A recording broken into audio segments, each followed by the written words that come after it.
կա վաղտե ուշ։ Եվ մենք ծափեր տալու չունենք, մենք չենք ազատագրել երկիրը դեռ։ Թուրքական վտանգը կախված է մեզ վրա։ Մեր երև դուք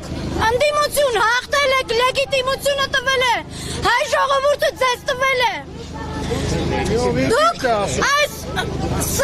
հովորում ձեր ձայները հաշվում է, նա ծառայում է թուրքական գործակալին։ Դուք լեգիտիմություն ունեք ամբողջ Սփյուռքից, ամբողջ Հայությունից։ Դուք ով եք կներեք, ՀՊ-ի աջակիցն եք։ Ես ընդամենը հայ եմ։ Ինչ ՀՊ թուրքական գործակալի հարց տալուց առաջ մի հատ մտածեք, լսեք ինչ եմ խոսում։ Դուք հասկանում եք ինչ հարց եք տալիս։ Հայ եմ եւ ասում եմ թույլ տվեք, ես չեմ եկել։ Ես ընդդիմության եմ խոսում։ Ես ասում եմ դուք լեգիտիմ եք, իսկ ՀՊ-ն լեգիտիմ չի։ Հաղթելու հայը, սա հայ եւ թուրքի միջև պայքարեր, կարող է եւ չլինել այդ կեղծ ընտրությունները, դուք արդեն միծինգների։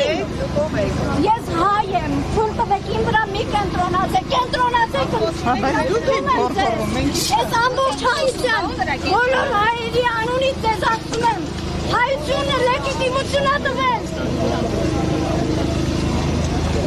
Ընդդիմությանը ամենաբարձր դրոշները արժեքներ պաշտպանելու դուք եք լեգիտիմը,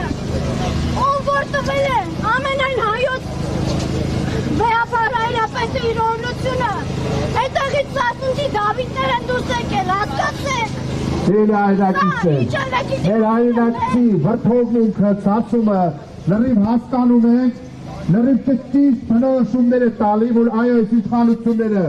լեգիտիմության հետ կապված շատ լուրջ խնդիրներ ունեն, ընդդիմության քվեները շատ պատկառելի են, դրա համար գնում են քվեագողության ճանապարհով, դրա համար փորձում են ոտնահարել եւ շարունակում են նաեւ մարդկանց մեջ վախ ու սարսափ սերմանել, ուրեմն քարոզարշավի ընթացքում շինչ ու գործով ձերբակալեցին Մայր Հայաստանի առաջնորդ Անդրանիկ Թևանյանին, այսօր էլ խուզարկել են Մայր Հայաստանի ներկայացուցիչ, Բարգավաճ Հայաստան կուսակցության համավաստական ցուցակի ներկայացուցիչ Արեգտաս Մանուկյանի բնակարանը, հիմա խոսքը փոխանցում են նրան։ Հարգելի հայրենակիցներ, գիշերային ընտրագող